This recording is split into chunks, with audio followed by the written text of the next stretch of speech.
நாம இப்ப உலக அமைதி தியானம் செய்வோம்.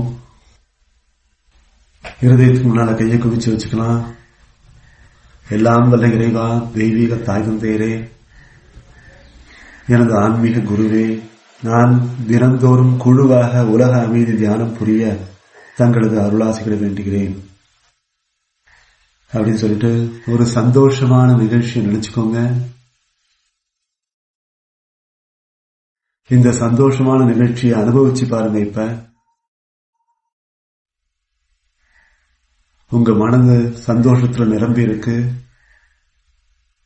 அந்த சந்தோஷத்தோடையே உங்க இருதய சக்கரா மேல கவனம் வைங்க. உங்களுடைய இருதய சக்கரா பெருசாகுது. இன்னொரு சந்தோஷமான நிகழ்ச்சி நினைச்சு பாருங்க. இந்த சந்தோஷத்தை அனுபவிச்சபடியே நம்முடைய சகஸ்டார சக்கரம் மேல கவனம் வைக்கலாம். சகஸ்டார சக்கரம் இப்ப பெருசாகுது. கைய ஆசீர்வாதம் பண்ற பொசிஷன்ல வச்சுக்கோங்க. பூமியை சின்னதா பந்து மாதிரி கற்பனை பண்ணிக்கலாம். நாக்க மேலனத்தோட வச்சுக்கோங்க. முதுகுத்தண்டு நிமிர்ந்த நிலையில உட்காருங்க. இறைவா, என்னை தங்கள் அமைதியின் கருவியாக்குங்கள். இந்த உலகத்தில் இருக்கிற எல்லா ஜீவராசிகளுக்கும் எப்பயுமே மன அமைதி தொடர்ந்து கிடைக்கட்டும்.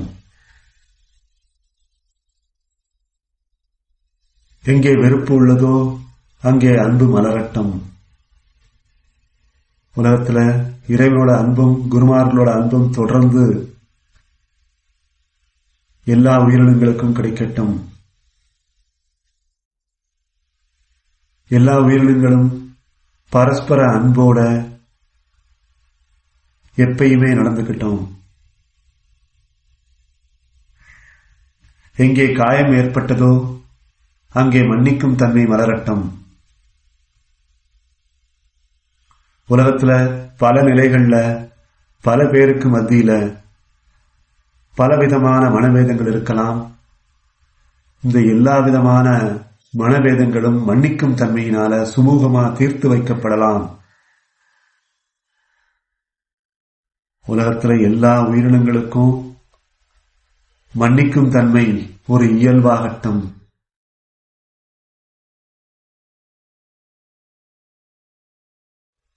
எங்கே ஏமாற்றம் உள்ளதோ அங்கே நம்பிக்கை பிறக்கட்டும்.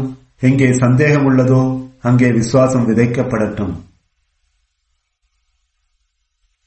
உலகத்துல பல பேர் பலவிதமா கஷ்டப்படுறாங்க. சில பேர் பொருளாதார ரீதியா கஷ்டப்படலாம். அப்படி கஷ்டத்துல இருக்கிறவங்களுக்கு இறைவன் மேல நம்பிக்கை வைத்து உங்களுடைய முயற்சிகளை தொடர்ந்தீங்கன்னா நிச்சயமா உங்களுக்கு வெற்றி கிடைக்கும் அப்படின்னு சொல்லி அவங்கள ஊக்குவிக்கலாம், நம்பிக்கை ஊட்டலாம். அப்படி அவங்க செயல் செய்து அந்த கஷ்டத்துல இருந்து வெளிவந்து சந்தோஷம் அடைகிற மாதிரி கற்பனை பண்ணி ஆசீர்வாதம் பண்ணுங்க. எங்கே இருள் உள்ளதோ அங்கே வெளிச்சம் பிறக்கட்டும். எங்கே துன்பம் உள்ளதோ அங்கே இன்பம் பொங்கட்டும். உலகத்துல பல பேர் தான் செய்யாத குற்றத்திற்காக கஷ்டப்படுறாங்க. சில பேர் ஆஸ்பத்திரியில இருந்து கஷ்டப்படுறாங்க. சில பேர் மனநிலை குன்றிய நிலையில கஷ்டப்படுறாங்க.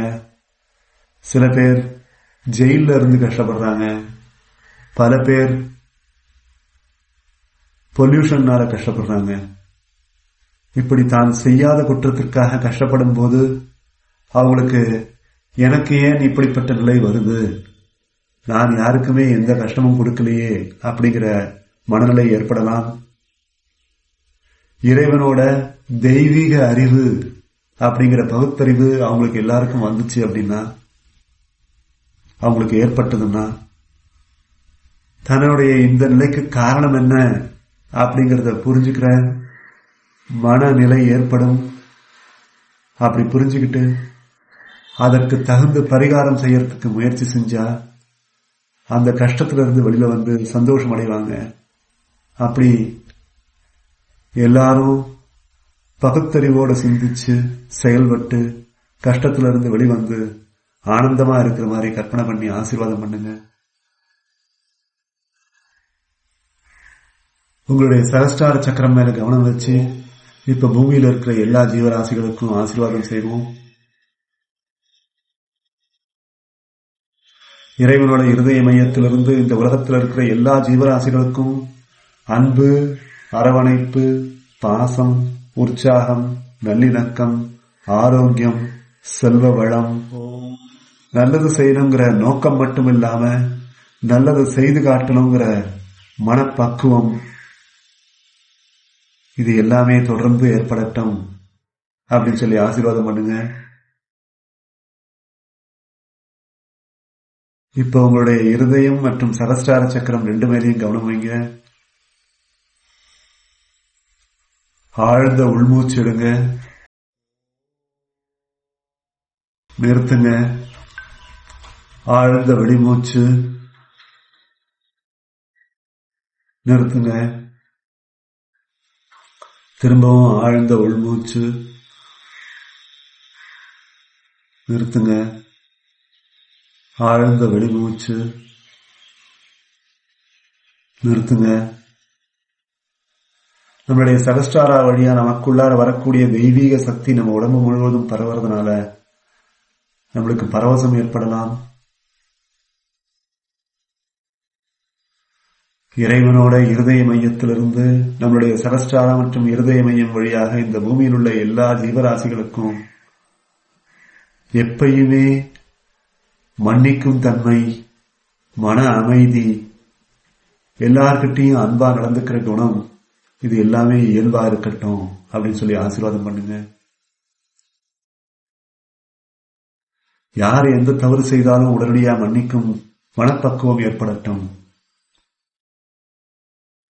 எல்லாருக்கும் எப்பயுமே நன்மை செய்யணும் அப்படிங்கிற மனப்பக்குவம் ஏற்படட்டும்.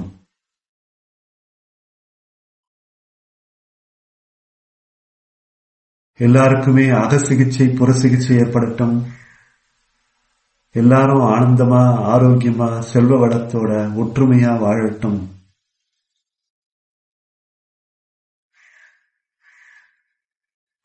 இறைவனோட தெய்வீக சக்தி பொன்னிற திரவம் மாதிரி இந்த உலகம் முழுவதும் பரவட்டும்.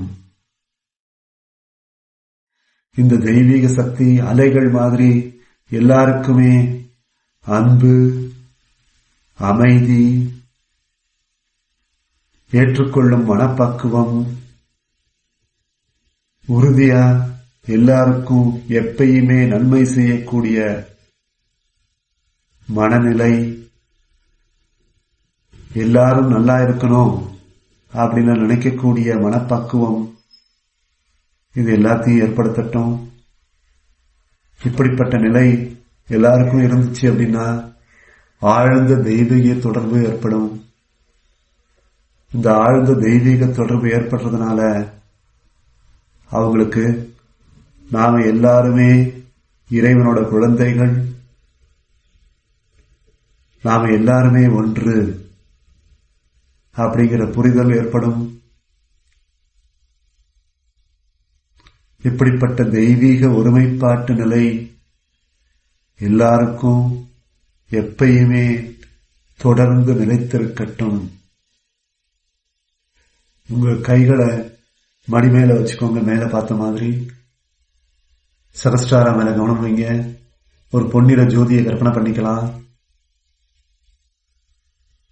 இந்த பொன்னிற ஜோதி நம்முடைய ஆன்மீக நான் சகஸ்டாராக்கு வந்து இறங்கக்கூடிய இடத்துல இருக்கு.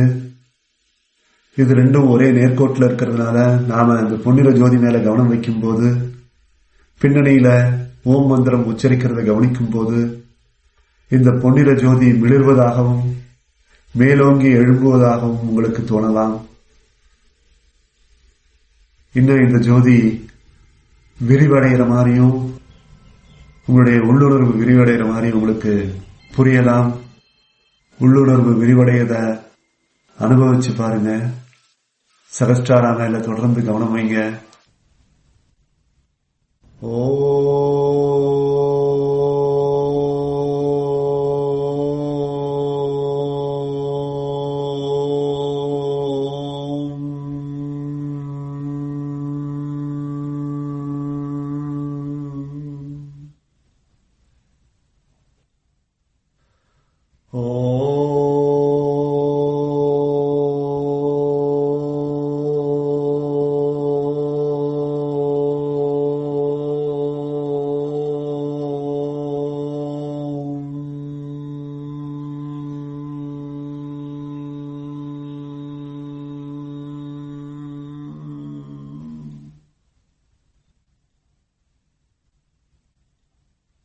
ஓ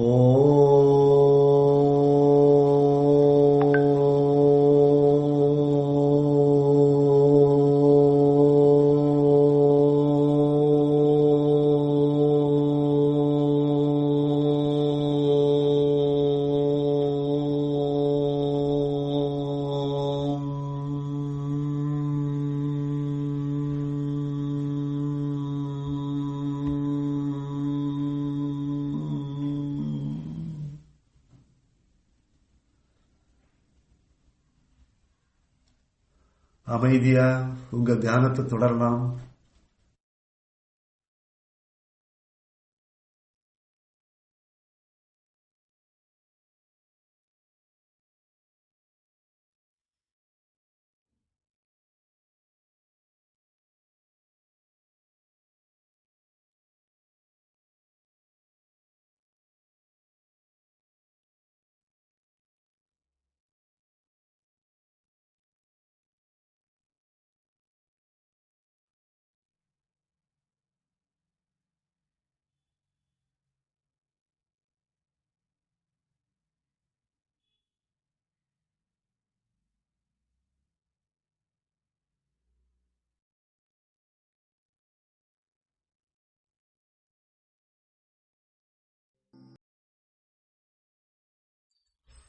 கையை மெல்ல அசைச்சு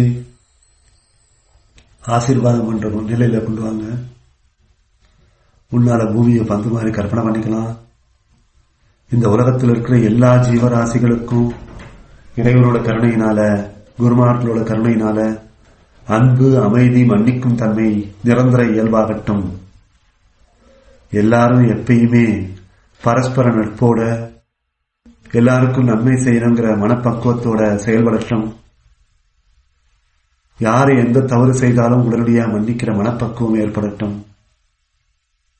உலகத்துல எல்லா இடத்திலையுமே இறைவனோட அருளும் குருமார்களோட அருளும் தொடர்ந்து நிலைத்திருக்கிறதுனால எந்த விதமான எதிர்மறை சக்திகளும் வேலை செய்யாத மாதிரி பாதுகாப்பு ஏற்படட்டும். அதாவது மனிதனால உருவாக்கப்பட்ட எதிர்மறை சக்தியா இருந்தாலும் சரி, இயற்கை சீற்றத்தை ஏற்படுத்தக்கூடிய எதிர்மறை சக்தியா இருந்தாலும் சரி, இந்த எந்த சக்திகளுமே எதிர்மறை சக்திகளுமே வேலை செய்யாத மாதிரி இறைவனோட பாதுகாப்பு ஏற்படட்டும். எல்லா மக்களும் தன்னுடைய கடமையை உணர்ந்து நிறைவேற்றட்டும். இந்த உலகம் முழுவதும் பொற்காலம் 2030 டிசம்பருக்கு முன்பாக ஏற்படட்டும். இது ஏற்படுறதுல ஏதாவது தடைகள் இருந்துச்சுன்னா அது எல்லாமே நீக்கப்படட்டும். இங்க இருக்கிறவங்களுடைய சொந்த விருப்பங்கள், தேவைகள் எல்லாமே கூடிய விரைவில் நிறைவேறட்டும். அது நிறைவேறதுல ஏதாவது தடைகள் இருந்துச்சுன்னா அது நீக்கப்படட்டும் அப்படின்னு சொல்லி ஆசீர்வாதம் பண்ணுங்க. எல்லாருக்கும் எப்பயுமே எல்லா வளங்களும் கிடைத்து ஆரோக்கியமா, ஆனந்தமா, நட்புறவோட நல்லபடியா வாழட்டும் சொல்லி ஆசீர்வாதம் பண்ணுங்க. கைய பூமியை பார்த்து வைங்க. இந்த பூமித்தாயின் மறுவாழ்வு பெறட்டும். இந்த பூமித்தாய் மறு ஆக்கம் பெறட்டும். இந்த பூமித்தாய்க்கு நல்ல நீர், நல்ல நிலம், நல்ல காற்று என்றும் நிலைத்திருக்கட்டும். நான் ஆழமாக இந்த பூமித்தாயுடன் வேரூன்றி உள்ளேன். எனக்கு பாதுகாப்பளிக்கும் இந்த பூமித்தாய்க்கு நான் மனமாற நன்றி கூறிக்கொள்கிறேன். எல்லாம் வல்ல இறைவா, தெய்வீக தாய் தந்தையரே, பரமாத்மா மகாகுரு மேலிங் அவர்களே, பரமாத்மா சோஹன்ஜித் மேலிங்பா அவர்களே, எனது ஆன்மீக குரு சத்குரு அவர்களே மற்றும் ஆன்மீகத்தில் மேன்மையடைந்த குருமார்களுக்கும், யோகிகளுக்கும், ஞானிகளுக்கும், புத்தர்மார்களுக்கும் எங்களது ஆன்ம வணக்கம். நான் தினந்தோறும் குழுவாக குருவின் அனைத்து போதனைகளையும் பயிற்சி செய்து எனது அகசுத்தம், புறசுத்தம் ஆகியவற்றை கணிசமாக மேம்படுத்திக் கொண்டு ஆன்மீக முன்னேற்றத்தை விரைவுபடுத்தி தக்க வைத்துக் கொள்ளவும், நான் பலனடைந்தது போல இக்கல்வியினை பலருக்கும் தெரியப்படுத்தி அவர்களது வாழ்க்கை தரத்தை மேம்படுத்தவும் என்னாலான அனைத்து முயற்சிகளையும் மேற்கொண்டு கணிசமான பங்காற்ற, இவ்வுலகில் பொற்காலம் ஏற்படுவதில் கணிசமான பங்காற்ற தங்களது அருளாசிகளை வேண்டுகிறேன். என்னை தகுந்த நல்வழிப்படுத்தி நல்லதையே எப்பொழுதும் நினைக்கும் மனப்பக்குவம் அளித்து, நான் அனைவருக்கும் உதவி புரியும் மனநிலையை அளித்து நல்வழிப்படுத்தி அரிய வாய்ப்பை அளித்ததற்கு நன்றி கூறுகிறேன். ஆழ்ந்த நன்றி விசுவாசத்துடன், ஆழ்ந்த மரியாதையுடன், அளவற்ற அன்புடன், முழு நம்பிக்கையுடன் நன்றி கூறுகிறேன். அப்படியே ஆகட்டும்.